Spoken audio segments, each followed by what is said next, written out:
Hello everyone, my name is Masterstarman, and welcome back for more Let's Play Spyro the Dragon. Last time, we continued exploring more of the Artisans World, and we completed 2 levels. We completed the Dark Hollow and the Town Square, I believe. Yes. Had some weirdness with Town Square, but all things considered, we did it though, so we can't really complain too much.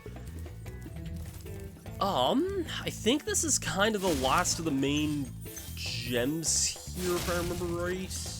Possibly? No, but that's all good. There's a few areas I can think of that we haven't gone to yet. Rescue Argus, everyone's favorite Legend of Zelda boss. Do that again. The Artisan's boss is through a portal behind me. You can challenge him now, if you feel you are ready. Alright, we have all the dragons found for this world. Just checking around the mouth here. This mouth that reminds me a bit of Diddy Kong Racing here. And I think that's... yeah, I think that's all the skill points we have to worry about in this world here, so let's go on to Toasty.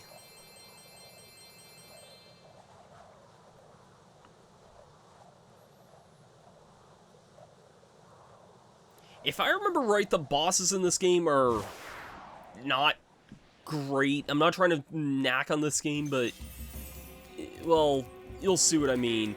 This one can actually be annoying, and not so much because of, like, so much the boss itself, but rather these dog enemies here, these shepherd dog guys. These enemies are annoying. They... if the shepherd notices you,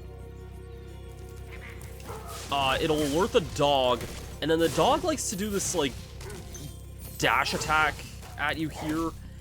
This is a deceptively fast attack here. What I'm doing is probably not the clearest here, but if you don't move and jump out of the way of these dogs right away, you're gonna get freaking crushed by them. Their attack is deceptively weird with its hitbox.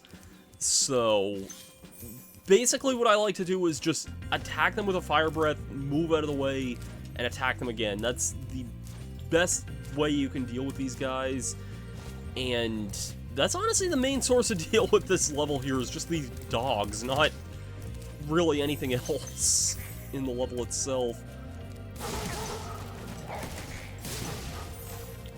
Like, yeah, that there, you can see how that doggo kind of, like, surprised me there with a kind of quick attack there. The shepherds themselves are not anything special, really. It's just dealing with these dogs is kind of the main struggle here. So I have an area over here with more of these dog guys here.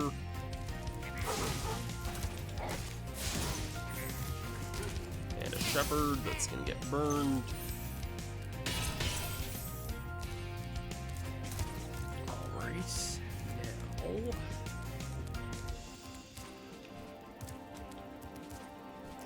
this will just be a hint on what to do for this. Gnasty Gnorc has put one of his most devious henchmen in charge of the Artisan World. Bring him on. I think I smell a barbecue. Be careful, Spyro. Toasty has many tricks up his sleeve. Alright, that's the only dragon of this level here. And this is Toasty here. Except, again, the only struggle is these dog enemies, because Toasty himself is just attack him, and that's pretty much that. The other tricky thing, too, is that there's just not really a lot of, like, health pickups in this level here.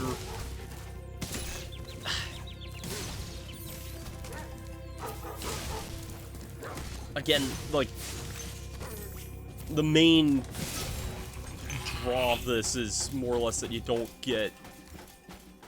how should I describe it? You don't really get much health. Also, Yeah, Toasty is just a chicken on stilts here, quite literally. Okay, I think this is just the last one left here, and that's pretty much it. Toasty is literally just a chicken on stilts, which is pretty funny, but yeah, much of this level here, the only struggle is dodging these damn dogs. That's really all I can say. It's a really, like I said, really weird boss fight. I wouldn't even really call it much of a boss, if I'm being honest, but I guess I can't fault it too much, first game syndrome and everything. The bosses, for better or worse, get like quite a bit more intricate starting in the next game, but we'll worry about that another day, because I'm not here to talk about the freaking boss fights of Spyro 2 right now. So, oh, here we go. Those are just the last 3 gems I'm missing right there. I was gonna say, another thing you can do is, usually stuff that is like a collectible, like a gem or something, the shine on it, I think this is maybe more apparent in the PS1 version of this game, but might still be sort of apparent here, is that I believe because the render distance on it, like the shine of the gems can be seen just about anywhere, and that was kind of a way of like revealing that there were still collectibles around, even though like it was trying to like save on like memory space or something to that effect anyways. Now, I don't know where in the game it says this. I think there's a dragon in the next area that kind of mentions this, but you see these kind of symbols over here? If we jump on all of these here, you may notice that they glow. It's a subtle hint that there is one more level left in these worlds, and these are always the trickiest levels here because every world has one level like this that is a flight level. These will usually take a few tries to complete here, because Sunny Flight here, we got, I'll explain it here. There's kind of 4 main objectives we'll have to do here, and we have to basically complete all of these here. And these levels can be kind of tricky because of how fast the flight controls are here. I immediately failed that there. Yeah, you don't lose lives in these levels here, thankfully. Thank God, or else I'm sure everybody would have gotten, like, a lot of game overs in these levels here, but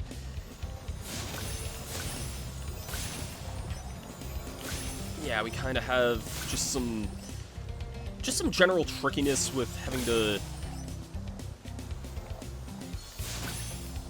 like, complete all these objectives in a set time limit here, and that's pretty much what we got here. There's there's chests that we have to break, there's these gates we have to go through, there's some planes we're gonna have to shoot, and there's some barrels we have to destroy on some trains. And that's pretty much the gist of what these levels consist of here. It's not always the same objectives here, but it is usually, like, several things we're gonna have to do here, so that's it for that there. Now let's destroy some planes. These planes can be a little tricky just because they're always moving and we're always moving here. So, it can be a little tricky trying to find these guys here, but I think I might be, unfortunately, maybe moving a little too slowly here, but let's see here. Shoot, where's the last one here? Shoot, I don't know if I'm gonna have enough time for this here. If I... no, I don't think I'm gonna be able to make this train here. Dang it! Yeah, we had to do that quite a bit faster there. These levels are tough. It's always about finding whatever the best optimal way of doing them is. and it's sometimes not always the easiest. I usually like to kind of start with these treasure chests first here.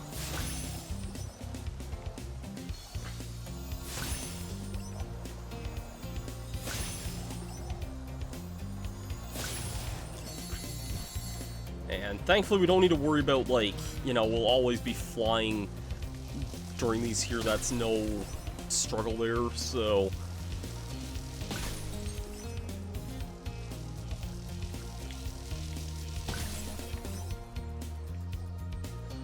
bad way of wording it, but like it's different than what we were used to doing though, because we're always going to be flying here, but that's just the nature of these levels here. Okay, I'm actually going to try and focus on maybe attacking some of these planes as I'm going through here than focusing on the gates, because yeah, that I think was kind of the smart play to go through with there. Can you stop flying away from me, please and thank you?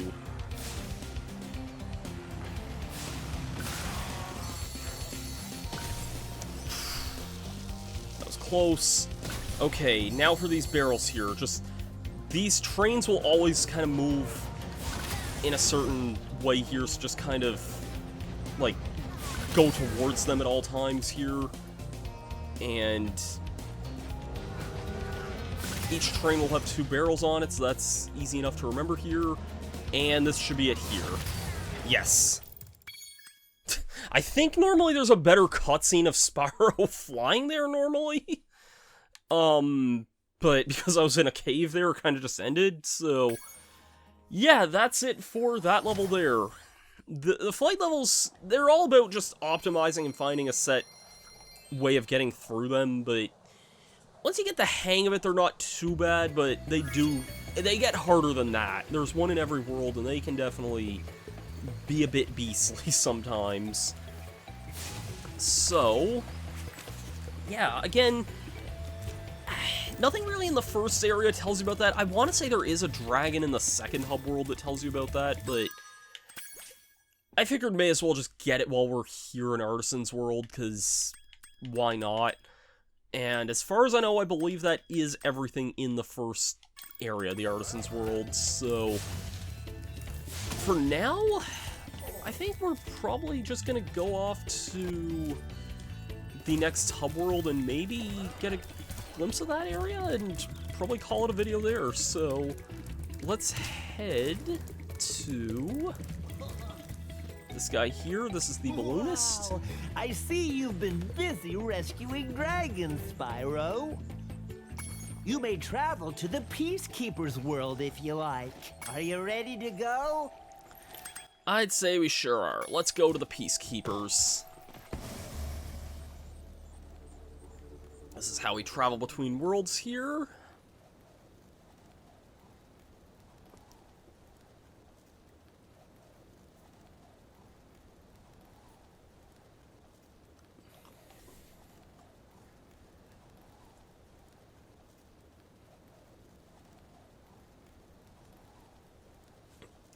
And upon traveling here, we arrive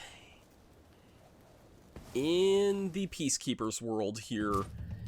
Let's get our first dragon in the area, because why not? Let's rescue Titan. Welcome to Peacekeepers. Look how our treasure has been stolen and turned against us. Please, recover our treasure, Spyro. Collect treasure. Got it. Yes, let's collect treasure indeed. And attack an enemy, because why not? Because he has treasure for us. This is the Peacekeepers world. It's quite a bit more wastelandy, but we also have guys shooting cannonballs at us, but it's not too bad otherwise. So I think we'll explore it next time, though, because, yeah, I'm just kind of like that. Thanks, everyone, for watching this episode of Spyro the Dragon. If you like this one, please be sure to leave a thumbs up and a comment. I really appreciate it. Be sure to subscribe and click the bell if you haven't already. I rarely do these kinds of outros, but figured may as well try it anyway, and yeah. This journey's kind of only just getting started here with this little purple dragon, so Next time, we'll be exploring the second world of the game, the Peacekeepers. I'll see you guys for that then. Have yourselves a great day, and peace out.